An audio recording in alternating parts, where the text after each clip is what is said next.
Anthony Taylor is a...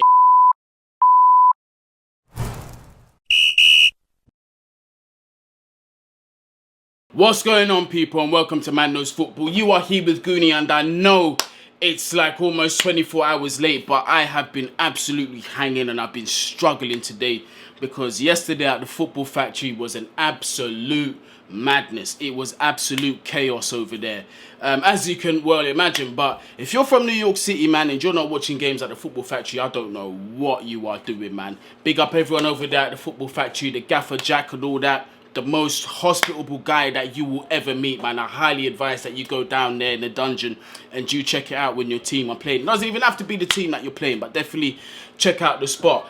But people, before I get into the content, make sure you do like, share, subscribe, leave your thoughts down there in the comments, all of that good stuff, you get me. But I am obviously here to discuss the robbery that happened over at Stamford Bridge yesterday in what was the most electrifying game so far of the season. And I know it's only game 2, but boy, were we spoiled with entertainment, especially for the neutral, man. But for those that support one of the clubs, especially Chelsea, it was an absolute nightmare, man. It was an absolute nightmare.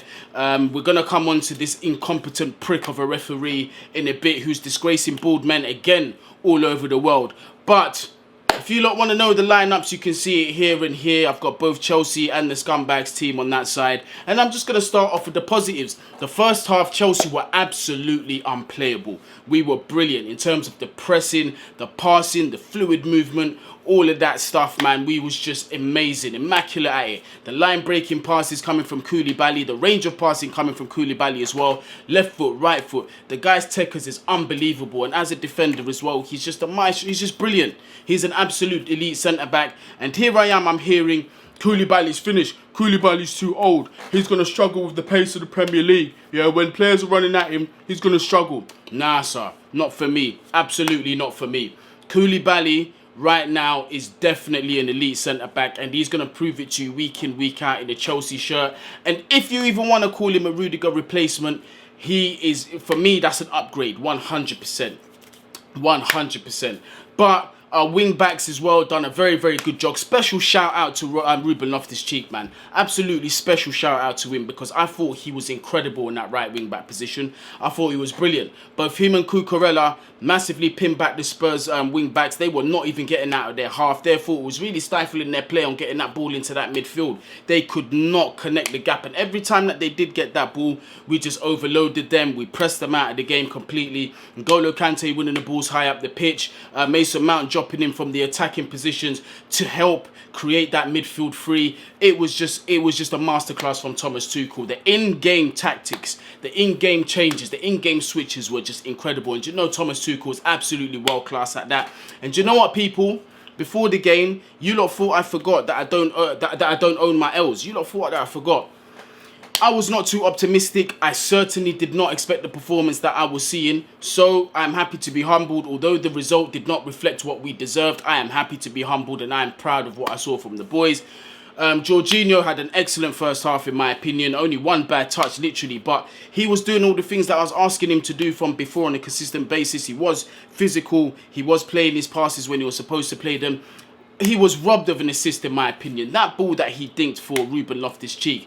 Loftus-Cheek definitely should have got a good contact on his head for that, and that definitely would have been a goal, 100%. So I feel like Jorginho was robbed of an assist there. And some of you might know that, you know, I've spoken about Jorginho quite a bit, but I'm going to give credit where it's due, but also criticism where it's due. And I'm sure you lot know what I'm talking about. We're going to come on to that when it's time to discuss it. But let's get into that first goal. Corner came in. What a hit from Kalidou Koulibaly. The ball came in, slices it on purpose and puts it away. First goal, Lloris couldn't do nothing about it, rooted to his spot. Did not expect that to come from a centre-back. It's a finish that any top striker in the world would have been happy with. Techers all day long. Kalidou Koulibaly, welcome to Stamford Bridge. Congratulations on your first debut goal, and in that manner, absolutely beautiful, absolutely beautiful. And even from then on, we looked like we was going to be in a driving seat. We was absolutely dominating Spurs.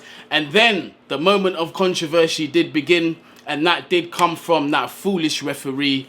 Anthony Taylor. How many times is he going to screw over Chelsea? I have no idea. There's actually a petition right now that has been out. I'm not going to lie to you. I actually signed it so that he cannot officiate in Chelsea games, because it's time and time again, this incompetent bald prick just keeps on getting it wrong with us. Keeps on getting it wrong. So the case in point is the Bentancur foul on Kai Havertz. Now, you're going to see on Back Again, the episode is not out yet, you're going to see on Back Again me saying that he actually got his foot on the ball and that it wasn't a foul. But understand, people, when I was watching it, I was half cut, which means I was drunk.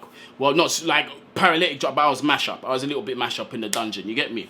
So all I remember is just seeing Bentancur get a toe on the ball, and I thought, you know what, it's not even a foul. But when I went to rewatch it again, I saw that he clearly went through Kai Havertz first before he got the ball, and play definitely should have been stopped. VAR didn't even do his job. Big up Mike Dean in the VAR, just being an absolute prick. I don't know what they was doing in there, probably playing Fortnite and getting their points up or something ridiculous like that, man. But that definitely should have been pulled back. Moment of concentration lapse from Chelsea Football Club. Højbjerg puts in a shot from outside the box, beats Edouard Mendy 1-1. Now, I don't understand fans that are blaming Mendy for conceding that goal. It really should have been dealt with before then, but you get me, we moved. There's still a lot of the game to play. So that's the first half. We are completely dominant. We did have several chances in that half as well. We could have buried the game. We could have gone into the second half like 3-0 up. I'm not even going to lie to you. Sterling with a bit of a crazy miss. Havertz with a glaring miss as well. I can't remember if that was the first or second half. Yeah, I think that was the second half actually, the Kai Havertz miss where Reece James whips that ball in. Kai Havertz really should have put that one away. Mason Mount as well with a bit of a glaring miss too. So we did definitely have the opportunity to put this game to bed. Spurs were just completely useless in the first half. They were shocked by the intensity of the pressing. They certainly were not expecting us to come out the way that we did. Antonio Conte never has an answer for Thomas Tuchel because, like I said, Thomas Tuchel's in-game changing and in-game changes are just absolutely world class. Absolutely world class. So Ruben Loftus-Cheek was key to that.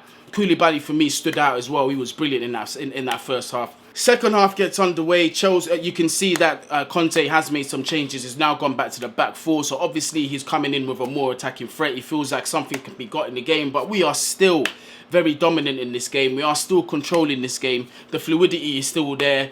And we are hunting for another goal since we got the injustice on the first one. And it is still 1-1. And lo and behold, Kalidou Koulibaly does make that crucial tackle which does start off the events for the second goal. It makes the tackle, plays that ball forward.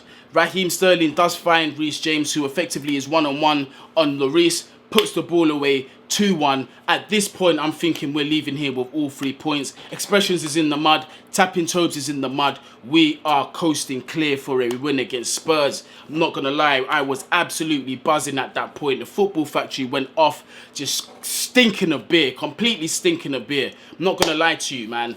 Tottenham going into the game a little bit more. I'm not going to lie, going into the game a little bit more. And then you've got that another moment of controversy. Now, this one was absolutely ridiculous. This was 10 times worse than the first. The fact that Romero got away with this and VAR said that it was not even an offence to even pull back, it was absolutely disgusting. Romero with the hair pull on Cucurella, that was a red card, violent conduct, see you later off the pitch. But Mike Dean, who was literally within a metre or two from seeing it with the perfect vision right in front of him, decides not to even call it back. 96th minute, boom. Harry Kane with the header. It is 2-2. Them scumbags are celebrating it like it's a win, going over and fist pumping and out after the game like they've just got 3 points against Chelsea. Small club mentality, them boys. Absolutely small club mentality, I'm not going to lie. Usually on this channel, I always say we do not look to refs to help us win the game. It's our quality that needs to shine through. This one 100% is an exception to that rule because we was absolutely robbed. We was absolutely robbed. Now, Jorginho really should have just got the ball and hoofed it out. I don't know what he was trying to do there. But this is my criticism on this guy because time and time again, we see him, even when he does have a good game, he will make a mistake that will cost us. And I'm tired of it. I'm absolutely tired of it because it's not the first, second or even third time that I've seen this happen.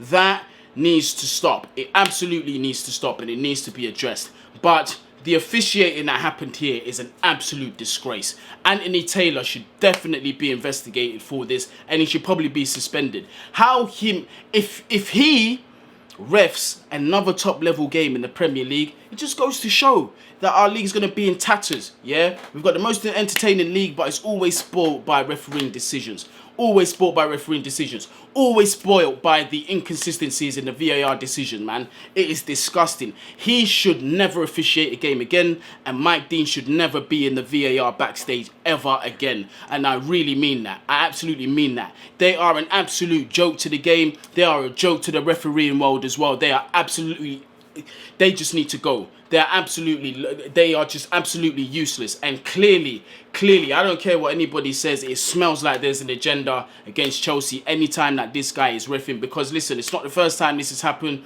You lot remember in the FA Cup final, several other... I can't... Listen, I don't even want to take my mind back there. You lot already know that it was a huge injustice, something that should have never happened. Chelsea should have left with 3 points. Absolutely should have left with 3 points, in my opinion. I'm very proud of their performance. I did predict a 0-0. Well, fortunately for us, it wasn't a boring game. It had all the fireworks. The beef between the two managers.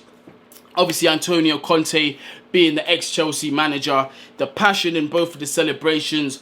Coming head-to-head, Thomas Tuchel and Conte. It was nice to see. That's a proper rivalry.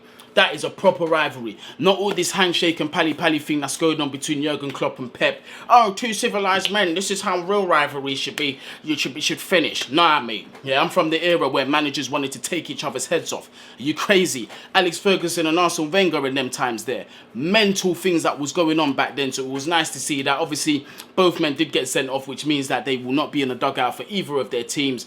But...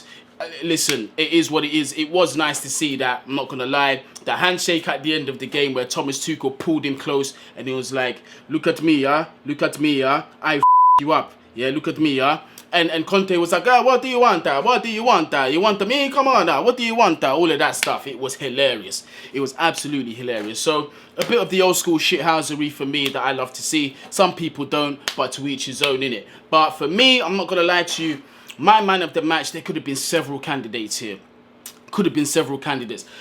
Loftus-Cheek had definitely had a good shout. But for me, I'm going to have to go with Kalidou Koulibaly because the class that I saw from him yesterday was absolutely oozing. Oozing class, man. Yeah, it was just ridiculous. And speaking of oozing, yeah? Speaking of oozing, that flipping scumbag prick of a Spurs fan, yeah? I do love you though, X, but you're still a scumbag, bruv, because you support that team up the road. Wait till the next episode of Back Again and see what I've had to say about oozing sauce. You're going to see what I've had to say about you, my friend. I know you're watching this video. But people, listen, I know I promised you to do the watch-along, not the watch-along, the interactive live. I can't lie to you. I've got a headache that is banging I've got somebody just on the bass drum, boom. Boom, boom, like even doing this and every time I'm moving I can just feel the pain in my head. So I promise you, I pinky promise you, yeah, and I'm even gonna kiss my hand, I pinky promise you lot, tomorrow 7 o'clock PM, F them scumbags up the road. We definitely deserve the 3 points. I'm optimistic for this season from what I've seen, but I will say this, I will be optimistic if we do bring in another midfielder. We have to bring in another midfielder. N'Golo Kante now injured. Not sure if Kovacic is fit, but we already know his record. He can be quite unreliable when it comes to the fitness. So we do need to have some more midfield recruitments. Hopefully they've got some ideas. I would like to see us go in for Mateus Nunes and perhaps...